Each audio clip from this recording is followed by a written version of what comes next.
All right, so a lot of you guys are gonna recognize this engine. So this thing has gotten millions of views on Instagram and TikTok. So for those of you that don't know, this is what you call wire tuck and shave engine bay.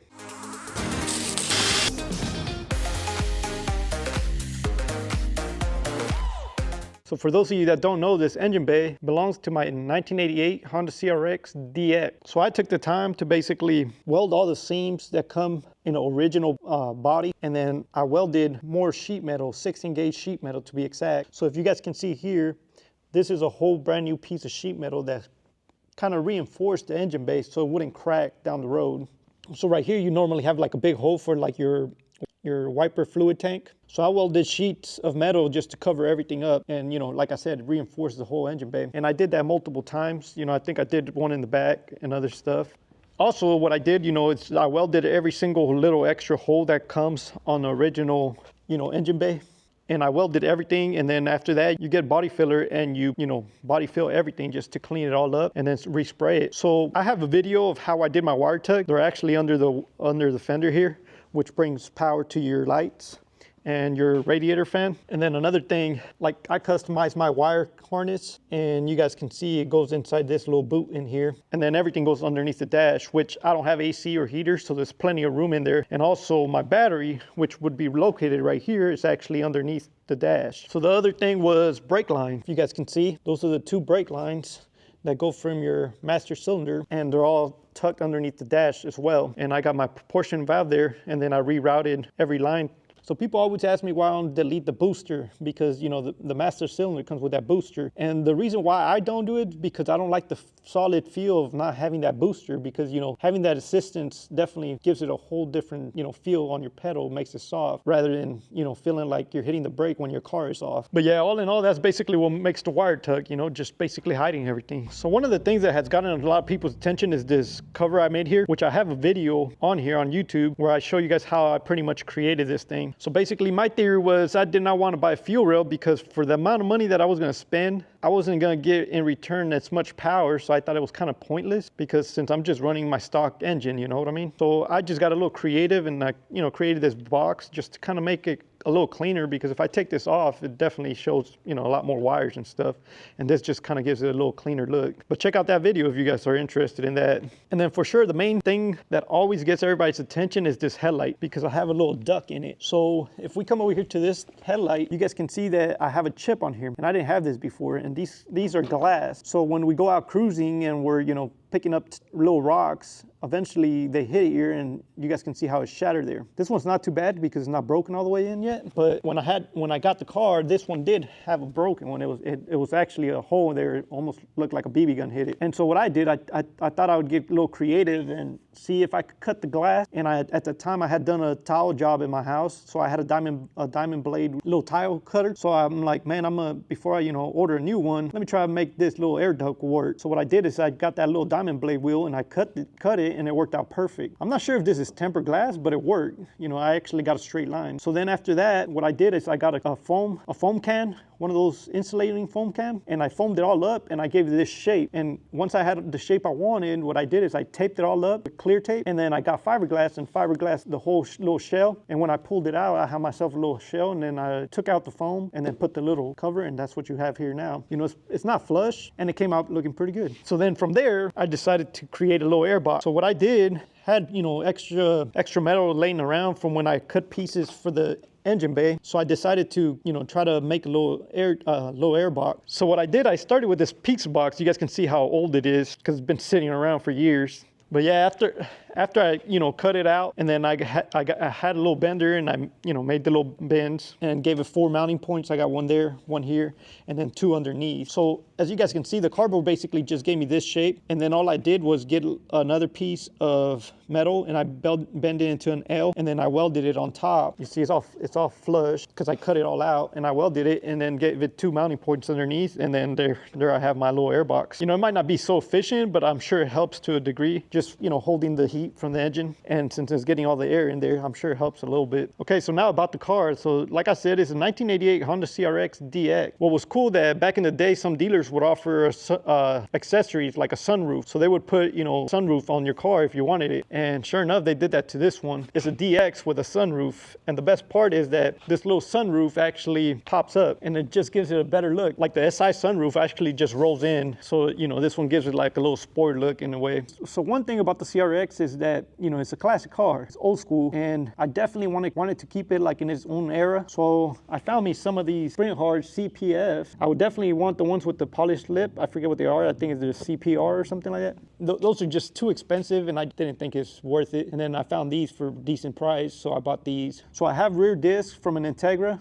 I believe it was like a 96 Integra that I got them from. And then in the front, I have a Willwood set, which I kind of messed up because I ordered the ones for the DX because I didn't want to change the knuckle. And it turns out it was a 12-inch disc, so it doesn't clear my rim. And I don't want to get rid of these rims just yet because I really like the look. It just gives it that classic look. So all the suspension on this thing is basically Skunk 2 because I just stuck to basically what's been out there for years. And like on my coilovers, I have the Pro ST series and you could adjust the damper and stuff and they ride real good. The only issue that I have with those coilovers is that back here, they are maxed out to the max height that they're capable of going.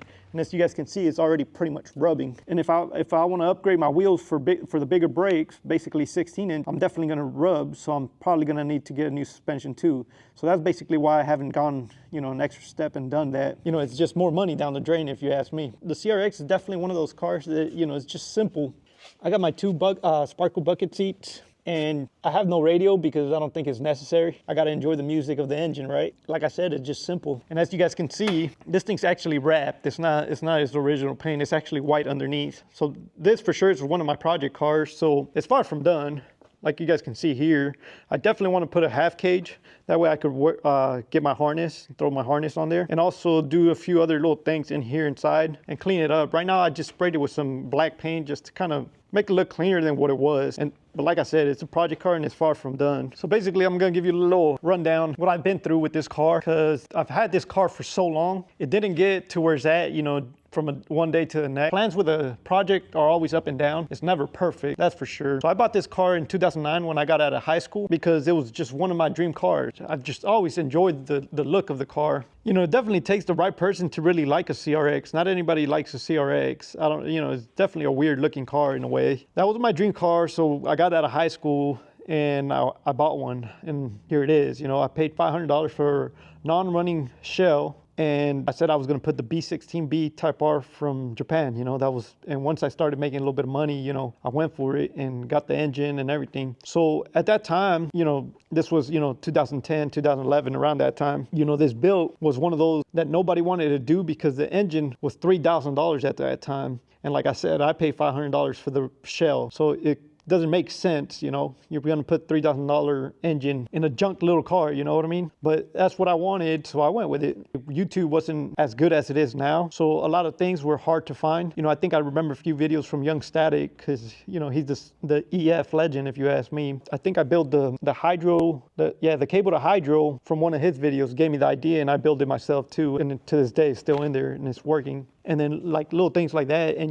but I've never gone to school or anything, it's all been YouTube. So, this is kind of, I guess, a little bit inspiring to, if you're young and you're trying new things, basically just go for it. And like, you're going to learn, you're going to fail so much, but at the same time you're learning. So it's definitely worth it. That's one thing I've learned because once I had that engine in there, I had to, rewire it. So basically it's an OBD-O, the engine was OBD2 and we were converting it to OBD1. And I couldn't find anybody that could do it right until eventually, I did find one guy that, he charged me a good amount of money, but he did a real good job. But then down the road, I got a dyno tune. It pushed 180 horsepower with 118 pounds of torque. And a few days later, the freaking clutch blew out because me being dumb didn't change the clutch, which I should have done. So, it was time to pull the engine out again. And sure enough, pulled it out, put the clutch, put it back in, and the car wouldn't start. So that set me back so much because I could not reach the guy that wired it for me because he had gotten a stroke and I think he went out of the country because I think he was from like the Philippines or something. And so that bummed me down, and the car sat for like 5-6 years. And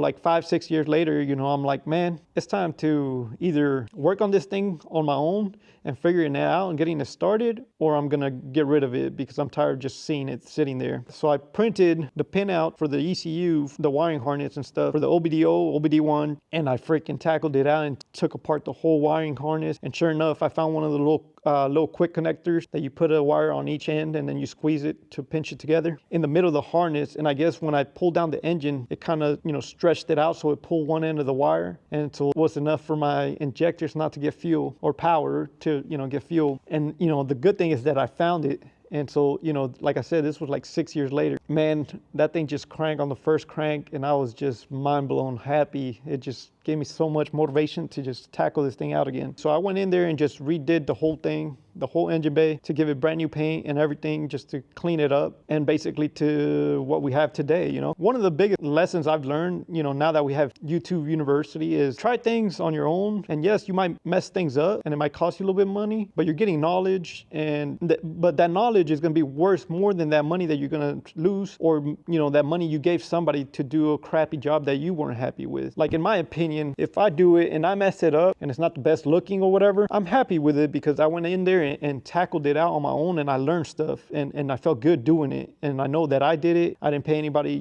to screw me over, and it just feels good. It's just a great bonding experience with your car. You can't beat that. So, the cool thing about the B16 Type R, that this thing actually was tuned to rev to 9,600 RPM. So that thing just runs, But yeah, let's take it for a little spin.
Well, guys, there's the ride. This little car always puts a smile on my face. Like I said, it's definitely not fast, but it's definitely fun because it's just such a raw feel that you almost feel like you're gonna die. It's just that thrill. I hope you guys enjoyed this video and consider subscribing. I enjoy being creative and doing all sorts of things. I like to build go-karts, and like right here, I have this little mini bike that I'm making a trike. I'll have that video soon because I'm almost done with it. Also, I have my little truck. I bought this camper, but I didn't like it because it made it look like a 4Runner. So I'm gonna get rid of that. I'm gonna give you guys an update on the lowering kit I use, and update on what I think about it. I think it's been like 2 years since I did it. And also I have this little Miata which I want to redo and basically shave the engine bay just like I did with the CRX. And like I said, I've never messed with one of these cars. This is new to me, and I'm gonna go in it, just basically doing the same thing I did with the CRX, getting on YouTube University and learning new things, and go from there. Like I said, consider subscribing. It definitely gives me motivation to keep making videos. But yeah, I appreciate everybody watching. Until next time, peace.